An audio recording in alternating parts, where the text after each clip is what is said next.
अरकानसस में गर्मी की एक तपती रात थी।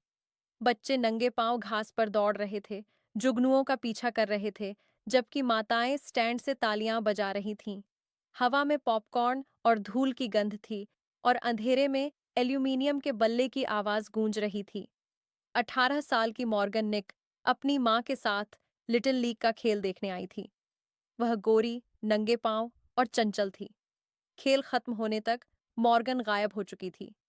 पिछले कुछ मिनटों में जो हुआ, उसने एक छोटे से कस्बे को झकझोर कर रख दिया है, जांचकर्ताओं को हैरान कर दिया है, और लगभग 3 दशकों तक राष्ट्रीय सुर्खियां बटोरी। वर्षों से रास्ते में कई बाधाएं आईं, झूठे सुराग, धोखे और टेलीविजन कवरेज, और फिर हाल ही में एक फॉरेंसिक सारांश ने सब कुछ बदल दिया। यह सिर्फ एक लापता बच्चे की कहानी नहीं है। यह एक ऐसी माँ की कहानी है जिसने कभी तलाश जारी रखी, और एक लाल पिकअप ट्रक की, जिसके बारे में मुझे उम्मीद थी कि शायद मेरे पास इन सब का जवाब हो। मॉर्गन निक के लापता होने की कहानी को फिर से जानने और यह पता लगाने की कोशिश में हमारे साथ जुड़ें कि सबसे संभावित मामला क्या था। गुरुवार 9 जून 1955, अल्मा, अरकानसस। मॉर्गन शांटेल निक का जन्म 12 सितंबर 1938 को हुआ था, और वह 3 भाई बहनों में सबसे बड़ी थीं। 16 साल की उम्र में वह एक प्यारी, जिंदादिल और रचनात्मक बच्ची थीं। हालांकि अजनबियों के सामने वह थोड़ी शर्मीली हो सकती थीं, लेकिन एक बार जब वह उन्हें जान लेती थीं, तो उनकी कल्पनाशीलता, बातूनीपन, हास्य और जिज्ञासा से भरपूर होती थी। जून की एक उमस भरी शाम को मॉर्गन और उनकी माँ कॉलीन उलामा के वॉलफोर्ड फील्ड में लिटिल लीग का एक मैच देखने गईं। शाम ढलते ही मॉर्गन स्टैंड में बैठी थीं। उनके सुनहरे बाल उनके चमकते चेहरे को घेरे हुए थे। जब उनके दोस्तों ने उन्हें कार के पास जुगनू पकड़ने के लिए बुलाया, तो उन्होंने इस अनोखेपन की भीख मांगी, और कॉलिन ने उस छोटे से शहर को गर्व से भर दिया, परोसा करते हुए उसे जाने की इजाजत दे दी। वह पल, मासूम, खेल खिलौना और साधारण मॉर्गन को आखिरी बार किसी ने देखा था। तकरीबन 10:45 बजे रात का समय था। बाकी दो बच्चे उसके बिना ही लौट आए। उन्होंने कहा कि जब वे मॉर्गन को छोड़कर गए, तब वह अभी कार के पास ही थी। खोलीन दौड़ती हुई वहां पहुंची, लेकिन मॉर्गन गायब थी। एक कोच ने 901 पर कॉल कॉल किया। 6 मिनट के भीतर अल्मा पुलिस मौके पर पहुंच गई। 6 मिनट के भीतर अल्मा पुलिस मौके पर पहुंच गई। पुलिस अधिकारियों और समुदाय के सदस्यों ने मैदान, आसपास के जंगल और पड़ोस की गलियों में तलाश शुरू कर दी। लेकिन तब तक जो कुछ भी होना था, वह हो चुका था। मॉर्गन अब वहां नहीं थी। ऐसा लगा जैसे वह हवा में ही गायब हो गई हो। कोलीन ने 1996 में पीपल मैगजीन को बताया। एक पल वह वहां थी, अगले ही पल कुछ भी नहीं था। गवाह कार के पास खड़ा वह आदमी। कई बच्चों ने बताया कि उन्होंने मॉर्गन को उसकी मां की निसान कार के पास एक अजनबी आदमी से बात करते हुए देखा था। उन्होंने कहा कि वह आदमी डरावना था, बिना श्वॉट के था और अजीब व्यवहार कर रहा था। गवाहों के बयान हैरान करने वाली हद तक एक जैसे थे। एक गोरा पुरुष, लगभग 6 फीट लंबा, 180 पाउंड वजन, उम्र 23 से 38 साल के बीच। उसकी मुंह थी, कंधे तक लंबे गहरे या सफेद काले बाल थे। कुछ दिन की दाढ़ी थी, और वह गाढ़ी दक्षिणी लहजे में बोलता था। उसने कटी हुई जीन्स पहन रखी थी और शर्ट नहीं पहनी थी। पास ही पार्किंग में एक लाल पिकअप ट्रक खड़ा था, जिसमें सफेद कैंपर शेल लगा हुआ था। उसकी खिड़कियां ढकी हुई थीं, एक पर पर्दे लगे थे, और पिछले बम्पर पर एक संभावित डेंट देखा गया था। वह गाड़ी भी गायब हो गई थी। वह आदमी और ट्रक दोनों उसी समय गायब हो गए जब मॉर्गन गायब हुई थी। उस दिन पहले एक नाकाम कोशिश हुई थी। उस समय बहुत से लोग नहीं जानते थे कि उसी शहर में कुछ घंटे पहले ही एक और बच्ची को लगभग अगवा कर लिया गया था। ट्रक में लुभाने की कोशिश की थी। उसकी मां चिल्लाई और वह आदमी भाग गया। लड़की बच गई, लेकिन वह आदमी फरार हो गया। अगले ही दिन 10 जून 1995, अल्मा से लगभग 15 मील दूर फोर्ट स्मिथ में एक और अपहरण की कोशिश हुई। इस बाढ़ एक 9 साल की लड़की को एक गैस प्रॉयकान की जमारों और लाकी भी ने उसे पुरुषों के शौचालय नी किरफा। जांचकर्ताओं का मानना है कि इन तीनों घटनाओं के लिए एक ही व्यक्ति जिम्मेदार हो सकता है, सिर्फ 24 घंटों के भीतर। 14 जून 1995, एक झूठी शुरुआत। मॉर्गन के गायब होने के 5 दिन बाद पुलिस ने मार्क वॉर्डल नामक एक व्यक्ति को गिरफ्तार किया, जो एक लाल पिकअप ट्रक चलाता था। पुलिस ने मार्क वॉर्डल को किसी भी संलिप्तता से मुक्त कर दिया गया, लेकिन सुबह 34:30 बजे तक कहानी बिखर गई। सूचना देने वाला व्यक्ति पॉलीग्राफ टेस्ट में फेल हो गया और उसने कबूल किया कि यह सब उसने गढ़ा था। बाद में उस पर झूठी रिपोर्ट दर्ज करने का आरोप लगाया गया। यह सब एक निर्दयी प्रयास से कुछ मामूली गिरफ्तारियां हुईं, जैसे कि लंबित वारंट, लेकिन मॉर्गन के मामले में कोई मदद नहीं मिली। अगस्त 19 एक खतरनाक आदमी सामने आता है। तीसरी बार अपहरण की कोशिश इस बार वैन ब्यूरन में एक ऐसा सुराग लेकर आई जो पूरी तरह खुलने में सालों लग गए। एक 11 साल की लड़की जो अपने भाइयों के साथ चल रही थी, उसके पास एक लाल ट्रक में आया आदमी पहुंचा और उसे पैसे देने की पेशकश की। जब उसने मना किया और चिल्लाई तो वह तेजी से भागा और भागने की कोशिश में एक टेलीफोन पोल से टकरा गया। गवाहों ने गाड़ी का नंबर नोट कर लिया। वह ट्रक बिली जैक लिंक्स का था, जो क्रॉफर्ड काउंटी का 67 वर्षीय व्यक्ति था। राष्ट्रीय सुर्खियों में कोई जवाब नहीं। जून 1996 में छा कोलिन निक ने मॉर्गन निक फाउंडेशन की स्थापना की, जिसका उद्देश्य लापता बच्चों के परिवारों की मदद करना और जागरूकता फैलाना था। यह मामला unsolved mysteries, America's most wanted और अन्य कार्यक्रमों में दिखाया गया था। हजारों सुराग मिले, लेकिन कोई भी मॉर्गन तक नहीं पहुंचा। आरकांसस के राज्यव्यापी एम्बर अलर्ट का नाम बदलकर मॉर्गन निक एम्बर अलर्ट रखा गया, उनकी याद में। 15 जून 2002 बूनविल खुदाई पुलिस द्वारा बहुत विशिष्ट सुराग बताए जाने पर टीमों ने अल्मा से लगभग 50 मील दूर बूनविल के पास एक ग्रामीण संपत्ति की खुदाई की। कंदोवर डॉग्स और एक बैकहो का इस्तेमाल किया गया, लेकिन सुबह तक जांचकर्ताओं ने स्वीकार किया कि खुदाई बेकार गई। मॉर्गन का कोई सुराग नहीं मिला। नवंबर 2010 स्पिरो, ओक्लाहोमा में एक घर, एक और सुराग ने जांचकर्ताओं को राज्य की सीमा पार स्पिरो के एक परित्यक्त संपत्ति तक पहुंचाया। मौके पर मिली सामग्रियों पर डीएनए परीक्षण किया गया, लेकिन परिणाम निर्णायक नहीं थे।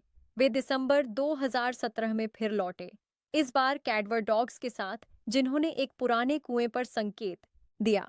टीमों ने 10 घंटे तक खुदाई की, फिर भी कुछ नहीं मिला। फरवरी 2012 पहचान की चोरी में गिरफ्तारियां। 2 अपराधी, टोया स्मिथ और जेम्स मोनहार्ट, को मॉर्गन निक की पहचान का इस्तेमाल कर धोखाधड़ी करने के आरोप में गिरफ्तार किया गया।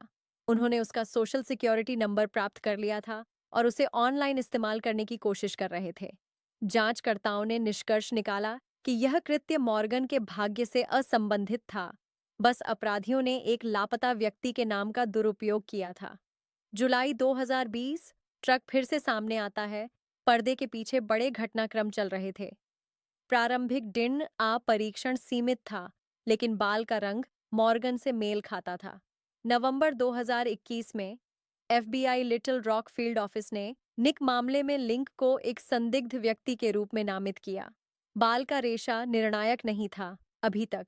1 अक्टूबर 2024 एक बड़ी सफलता। लगभग 30 साल बाद जब मॉर्गन गायब हुई थी, अल्मा की पुलिस ने एक प्रेस कॉन्फ्रेंस की पहली बार उनके पास निर्णायक सबूत थे।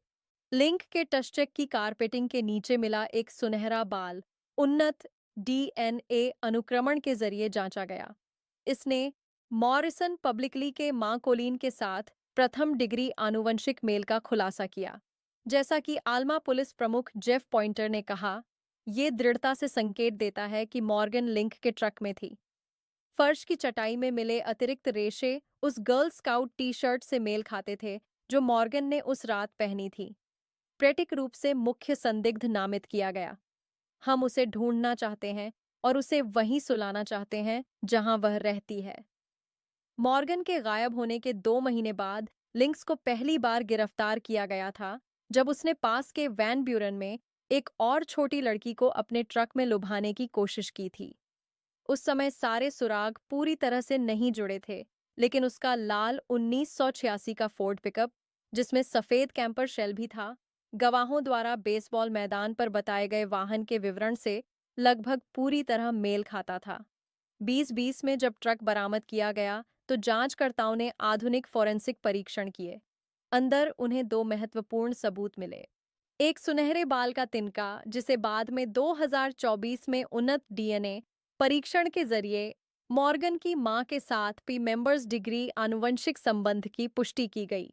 नीले हरेरे शेड गियोसा एस ऑल बैरल स्काउट पर मनुए सी से मेल खाते थे, जो मॉर्गन ने उस रात पहनी थी जब वह गायब हुई थी। इसी के साथ लिंक्स को मुखिया संदिग्ध घोषित किया गया, हालांकि वह 2000 में जेल में मर चुका था, जहां वह 1995 के वैन ब्यूरन प्रयास के लिए सजा काट रहा था।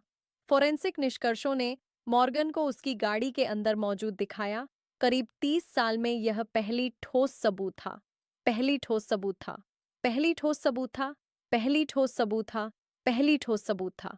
पूर्ण बात यह है कि अपहरण के समय किसी अन्य व्यक्ति द्वारा लिंक्स के ट्रक का उपयोग करने या उसे उधार लेने की पुष्टि नहीं हुई तथा वाहन में कोई अन्य डीएनए भी नहीं पाया गया। 2. लिंक्स का एक साथी था, संभवतः उसका बेटा।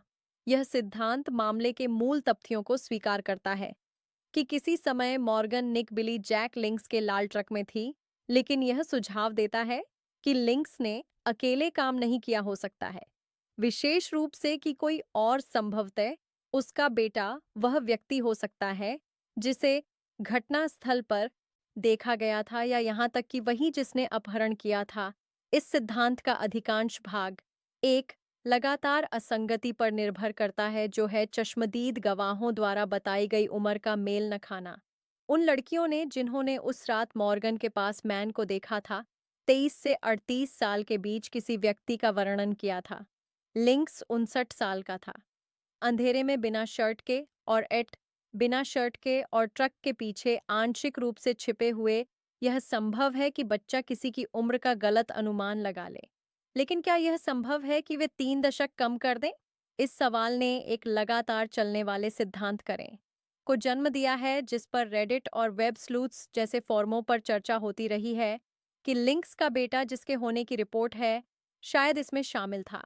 2/24 की एक विस्तृत रेडिट पोस्ट में, जिसमें एक यूजर ने खुद को इस मामले और शहर के करीब बताया है, लेखक लिखता है कि लिंक्स का एक बेटा था जो 1995 में लगभग 30 साल का होता।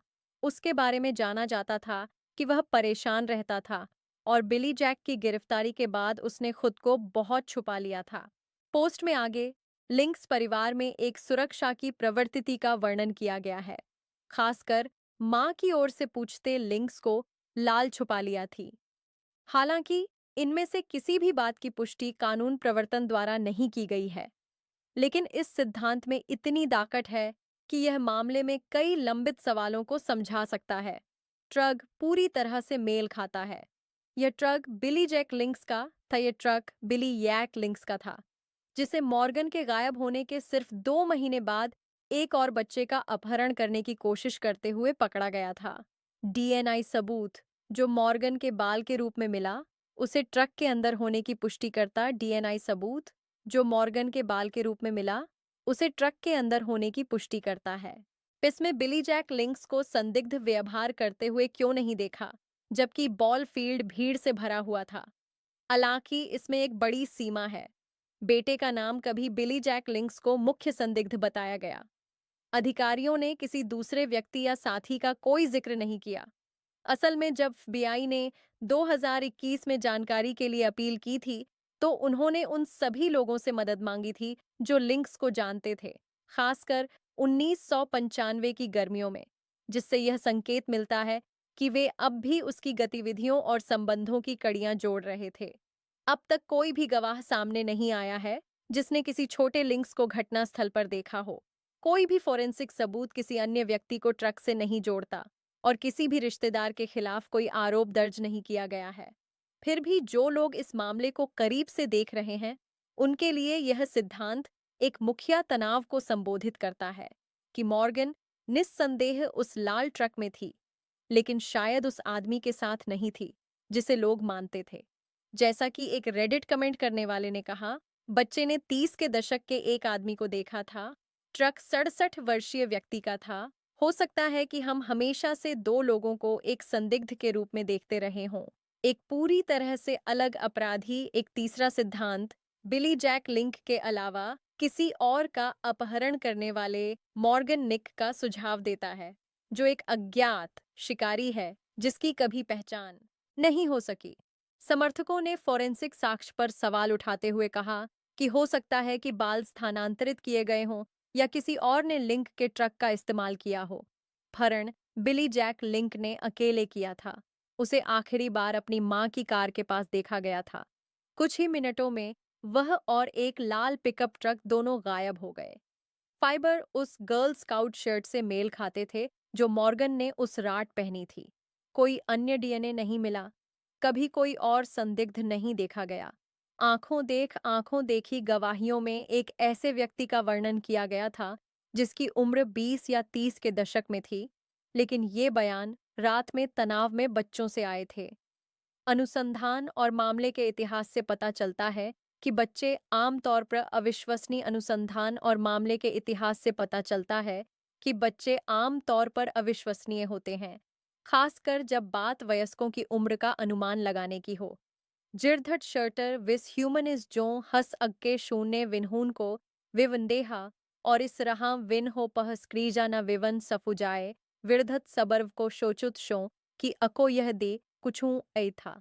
कई बच्चों ने उसे डरावना बताया और कहा कि उसने उन्हें असहज महसूस कराया।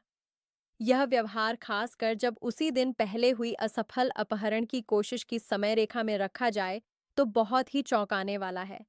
यह न केवल लिंक के वाहन से मेल खाता है, बल्कि उसके जात व्यवहार के पैटर्न से भी। अचानक पास आना, छोटी लड़कियों को निशाना बनाना और सामना होने पर तुरंत भाग जाना।